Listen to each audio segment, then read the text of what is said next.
ఒక్కసారి కొమ్మూరి గోల్డ్ కి కాల్ చేయండి. తాకట్లో ఉన్న మీ బంగారాన్ని విడిపించి మార్కెట్ ప్రైస్ కి వాళ్ళు కొనుక్కుని మిగతా డబ్బులు మీకు ఇచ్చేస్తారు. బెజవాడ సాయి కృష్ణ అలియాస్ పిల్ల సాయి కేసులో national human rights commission NHRC చాలా తీవ్రంగా పరిగణించింది ఈ కేసుని. ఈ కేసులో ఇప్పటికైనా కేసు జరిగి దాదాపు మే 6వ తేదీ నుంచి ఈ రోజు వరకు కూడా కేవలం కాలయాపన మాత్రమే జరిగింది, ఆరోపణలు మాత్రమే జరిగినాయి. సిట్టు వేసిన తర్వాతనే కొన్ని నిజాలు బయటకు వచ్చినాయి. అయితే ఇప్పుడు ఎట్టి పరిస్థితుల్లో ఆ కుటుంబ సభ్యులకు కేవలం ఒక వారం రోజుల వ్యవధిలో అస్థికలు ఇచ్చేయండి.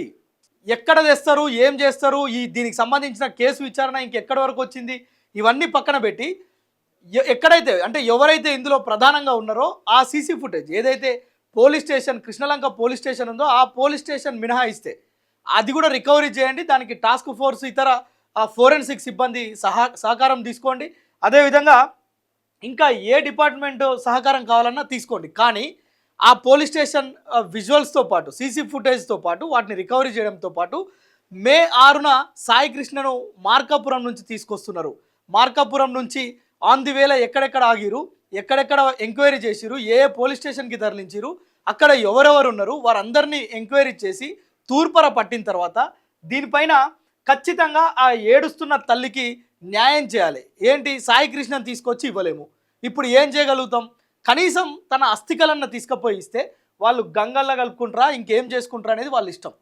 ఆ తల్లి మొదటి నుంచి కూడా ఏడుస్తుంది. ఈ వాస్తవంగా ఈ కేసు బాగా వైరల్ కావడానికి కారణం ఏంటంటే ఈ కేసులో వైసీపీ కొంత ధర్నా చేయడం, మరోవైపు ఆ తల్లి మీడియా ముందుకు వచ్చి ఒకే ఒక్క డిమాండ్ చేసింది, నా కొడుకు ఆల్రెడీ చనిపోయిందనే సమాచారం నాకుంది, కనీసం తన అస్థికలైనా ఇవ్వండి మహాప్రభు అని ఆ పోలీస్ స్టేషన్ చుట్టూ తిరుగుతూ ఆ పోలీసుల కాళ్ళ ఎల్ల పడ్డా కనికరించలే. సిఐ నాగరాజు ఎంత దుర్మార్గంగా మాట్లాడిందనే దానికి ఒక చిన్న ఉదాహరణ చెప్తా. ఈ తల్లి ఈ సిఐ నాగరాజు దగ్గరికి వెళ్ళి నా కొడుకు అస్థికలైనా ఇవ్వండి సార్, మీకు దండం పెడతా అంటే ఇంటికి పోయి నీ కొడుకు ఫోటోకి దండేసి దండం పెట్టుకో అన్నాడంట.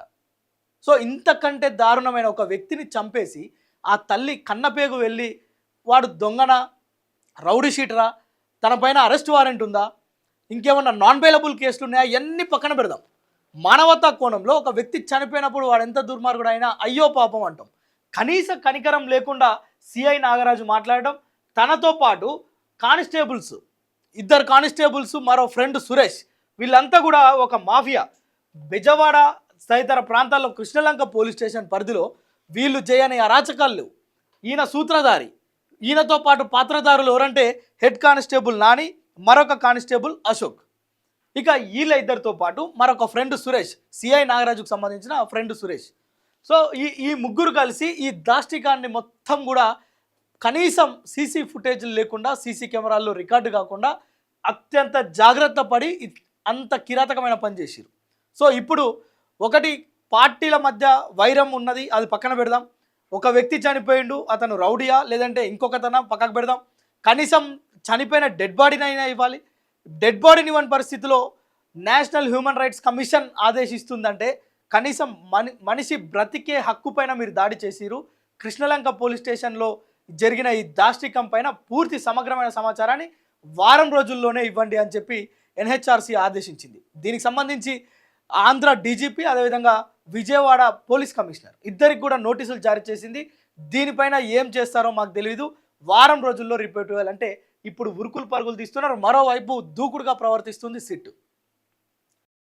ముఖ్యంగా ఈ దొంగలు ఎవరైతే ఈ పోలీసు ఉన్నాడో, ఈ సిఐ ఉన్నాడో నాగరాజు, తనకు సహకరించిన హెడ్ కానిస్టేబుల్ అశోక్ కావచ్చు, నాని కావచ్చు, వీరిద్దరూ ఎక్కడ ఉన్నారో ఇప్పటికీ జాడలేదు. వాళ్ళ ఫోన్లు స్విచ్ ఆఫ్ ఉన్నాయి. వాళ్ళ కుటుంబ సభ్యులను అడిగితే ఏది అడిగినా నాకు తెలియదు, ఇది సమాధానం వినిపిస్తుంది. సో వీళ్ళ కోసం బెంగళూరుకి ఒక ప్రత్యేకమైన బృందాన్ని, హైదరాబాద్ నగరానికి ఒక ప్రత్యేకమైన బృందాన్ని, అంటే వీళ్ళు ఎక్కడైనా హోటల్లో దాచుకున్నారా, లేదంటే ఏదైనా రెస్టారెంట్లలో ఉన్నారా, లేదంటే ఏదైనా ఫామ్ హౌజులు తీసుకొని ఉంటున్నారా, ఎక్కడైనా అజ్ఞాతంలో ఎక్కడ వెళ్ళారు, అసలు ఈ నిందితులు ఇద్దరు ఎక్కడికి వెళ్ళారు. ఇప్పుడు వాళ్ళు హెడ్ కానిస్టేబుల్స్ కాదు, ఈ కేసులో ప్రధానమైన నిందితుడు సిఐ నాగరాజ్ అయితే ఈయనకు వంతపాడిన ఆ ముగ్గురు అనమాట.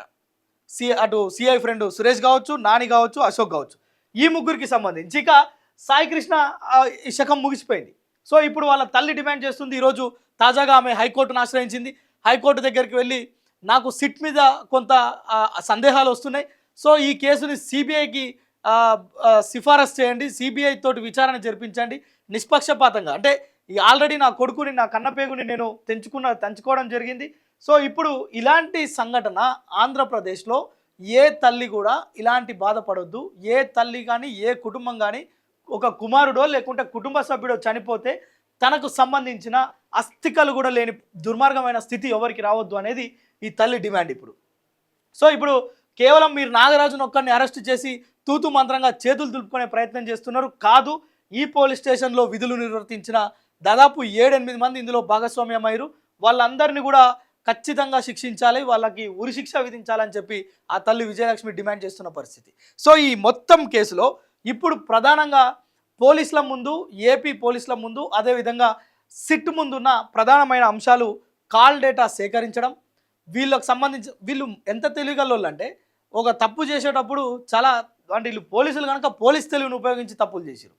కాల్ డేటా డిలీట్ చేసిరు, సీసీ ఫుటేజ్లు మాయం చేసిరు. పోలీస్ స్టేషనే కాదు, బస్ స్టాండు, వీళ్ళు పోతుంటే సరౌండింగ్స్లో శ్మశాన వాటికలో వీళ్ళు ఎక్కడైతే తగలబెట్టారో ఆ శ్మశాన వాటికలో సీసీ ఫుటేజ్లు కూడా వాటిని ధ్వంసం చేసేసారు. అంటే వాటిని రికవరీ చేస్తే ఇప్పుడు దొరకాయా ఫోరెన్సిక్ సిబ్బంది, సైబర్ క్రైమ్ సిబ్బంది వీళ్ళకు సహకారం అందిస్తే అవి రికవరీ అవుతాయా లేవా అనేది ఒక పెద్ద ప్రశ్నగా మారిపోయింది. సో ఇప్పుడు ప్రస్తుతం మాత్రం ఎవరైతే సిఐ నాగరాజు కావచ్చు, నాని కావచ్చు, అశోక్, సురేష్ వీళ్ళతో పాటు ఆ పోలీస్ స్టేషన్లో ఉన్న కొంతమంది మొబైల్ లొకేషన్స్, అదేవిధంగా call data, CC footage recovery, దీంతో పాటు నిందితుల కోసం గాలింపు చర్యలు ముమ్మరంగా చేపడుతున్నారు. వీటితో పాటు ఇప్పుడు తల్లి ప్రధానంగా డిమాండ్ చేస్తుంది సిబిఐకి అప్పచెప్పాలని. వీటన్నిటి మీద ఎన్హెచ్ఆర్సీ చాలా సీరియస్ అయింది. మనిషి జీవించే హక్కు పైన దాడి చేసిరు, హత్య చేసిరు అంటే క్షమించరాని నేరంగా పరిగణిస్తూ వారం రోజుల్లో ఆ కుటుంబానికి అస్థికలు ఇవ్వనున్నది. సో ఈ వారం రోజుల్లో ఏపీ డీజీపీ కావచ్చు, Vijayawada CP commissioner of police కావచ్చు, వీళ్ళు అస్థికలు తెచ్చి ఇస్తారా? ఒకవేళ తెచ్చిస్తే అవి సాయి కృష్ణవే అవుతాయా? ఎందుకంటే నాగరాజు నోరు మెదిపిన ఇన్వెస్టిగేషన్ చేశామని చెప్పిండు కానీ తనని చంపినాము లేదంటే ఫలానా దగ్గర దహనం చేసినాము అని చెప్పలే. సో అందుకోసమని మరి అస్థికలు ఏ విధంగా ఇస్తారు అనేది ఒక పెద్ద క్వశ్చన్గా మారింది. సో దీంతోపాటు ఇప్పుడు ఏపీలో ఉన్న కూటమి ప్రభుత్వం ఇది ఇప్పటికే రాజకీయ రంగు పులుముకుంది. అటు వైసీపీ, మరోవైపు కూటమి అంతా కూడా వాగ్వివాదం చేసుకుంటున్న పరిస్థితి, ముష్టి యుద్ధం చేసుకుంటున్న పరిస్థితి. సో ఇప్పుడు ప్రభుత్వం ఏం ఆలోచిస్తుంది? ఆల్రెడీ నిందితులుగా సిఐ నాగరాజు కావచ్చు, హెడ్ కానిస్టేబుల్ అశోక్ కావచ్చు, నాని కావచ్చు, వాళ్ళ ఫ్రెండ్ సురేష్ కావచ్చు, ఈ నలుగురిని దోషులుగా చేసింది కనుక వారినే శిక్షించుకుంటుంది. ఇందులో ప్రభుత్వానికి ఏం సంబంధం? ప్రభుత్వం చేతులు దులిపేసుకుంటే అయిపోద్దనే పనిలో వాళ్ళు ఉన్నారు. వైసీపీ ఏం ఆరోపిస్తుంది? ఇది ప్రభుత్వం కావాలని దీన్ని నీరుగార్చే ప్రయత్నం చేస్తుంది. ఆ సిఐని లేదంటే ఈ నిందితులను సాయి కృష్ణ అలియాస్ పిల్ల సాయి కేసులో ఉన్న నిందితులను కాపాడే ప్రయత్నం చేస్తుందని వాళ్ళు ఆరోపిస్తున్నారు. సో ఈ ఎంటైర్ ఎపిసోడ్లో ఇది ఫస్ట్ నుంచి మే 6 నుంచి ఇప్పటి వరకు ఎన్హెచ్ఆర్సీ స్పందించేంత వరకు జరిగిన ఈ టోటల్ ఎపిసోడ్లో ఈ రాజకీయ రంగు పులుపున నేపథ్యంలో ఇప్పుడు రేపు ప్రధానమైన అవసరం ఏంటంటే తల్లికి అస్థికలు ఇవ్వడం. ఎలా ఇస్తారో చూద్దాం. దానికి సంబంధించి కూడా ఎప్పటికప్పుడు మీకు అప్డేట్ చేసే ప్రయత్నం చేస్తుంటా. చూస్తూనే ఉండండి మనం టీవీ.